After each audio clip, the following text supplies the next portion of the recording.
The first tip that I would give to an RP would be to be prepared. So really understand what the process is going to be, what it's going to mean for you, and try and get a trial run of some key elements of the IDA. I would say in particular, try and have a practice run at pulling together your documents and referencing those documents, making sure you know where the documents are and identifying any gaps that you've got.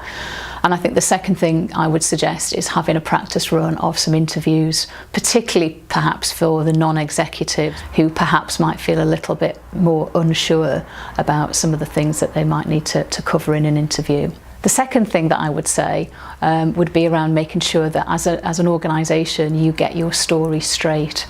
This means making sure that everyone who's going to come into contact with the HCA as part of the IDA is effectively singing from the same hymn sheet. I think it's really important that RPs remember that the burden of proof is on them to demonstrate to the HCA that they are G1 and V1. It's not for the HCA to come in and prove otherwise. Another tip I would say would be to remember that governance is just as important as financial viability and financial resilience.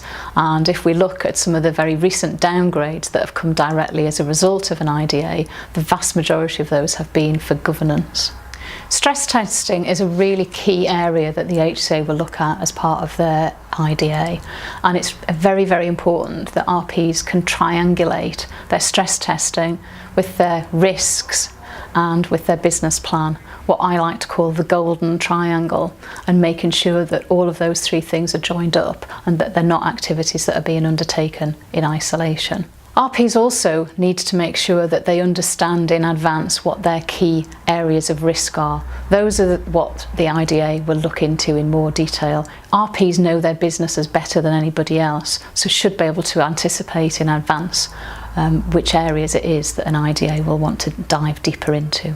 For the vast majority of board members, the only interaction they'll have with the IDA is having one of their board meetings observed by the HCA.